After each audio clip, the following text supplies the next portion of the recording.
everyone. My name is Rebecca Williamson. I'm the publisher of FierceHealthcare, and I'm here today with Megan Callahan, VP of Healthcare at Lyft. Megan, thanks so much for joining me. Thanks for having me.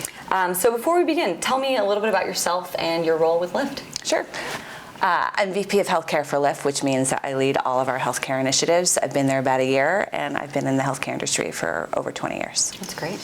So something that I think a lot of people may wonder, why is a company like Lyft in the healthcare industry? Yeah, well, every year 3.6 million people don't get to their medical appointments precisely because they lack transportation. Mm-hmm. It costs us over $150 billion a year in the U.S. alone. So obviously that's a huge problem, and Lyft really believed 4 years ago when they got into this space that given their technology platform and their business-to-business side of Lyft, that they really had a unique opportunity to come in and streamline and solve that problem. That's great. So what's your perspective on how transportation impacts health? Well, we talk a lot about social determinants of health. Transportation is a key social determinant of health.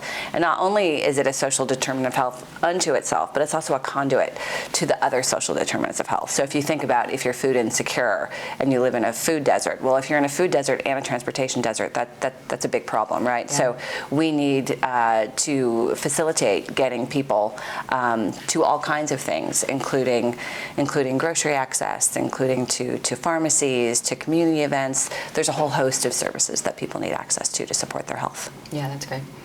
Can you tell me a little bit about what you all are doing with Medicaid?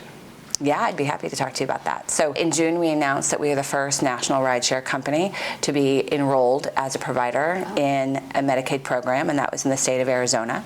So we worked with Director Jamie Schneider, who's the Medicaid director in Arizona, to really look at their regulations. The non-emergent medical transportation regulations really did not contemplate a rideshare model. They did not contemplate an organization not owning the vehicle and the driver not being an employee.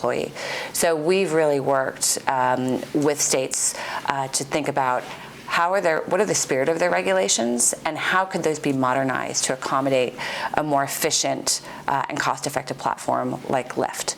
So now we've expanded. We announced last week that we're now in a total of 6 states. So in addition to Arizona, we're in Missouri, Michigan, Virginia, Tennessee, and Georgia. So that impacts almost 9 million Medicaid beneficiaries who, if they're eligible for transportation, could have access to Lyft. I'm pretty passionate, we're very passionate, the whole team, about supporting vulnerable populations, and certainly, Medicaid is very key to that, and you'll see more from us in the Medicaid space. That's fantastic. Congrats. What are some other interesting areas that Lyft is exploring right now?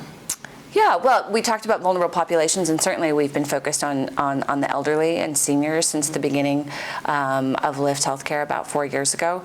Right now, a big focus is on Medicare Advantage, so fastest growing part of the Medicare program, and they recently, CMS announced that they've given greater flexibility to MA plans to include things like transportation into their supplemental benefits.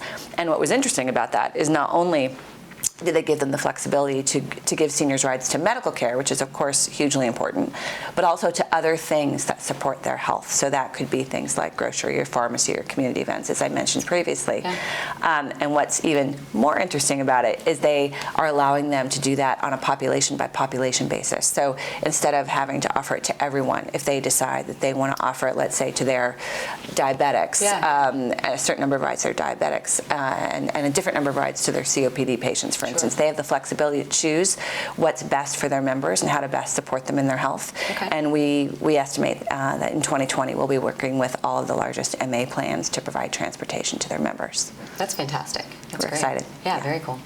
All right, well, I think that's all the time that we have today, but thank you so much for joining me. I appreciate it. Thank you.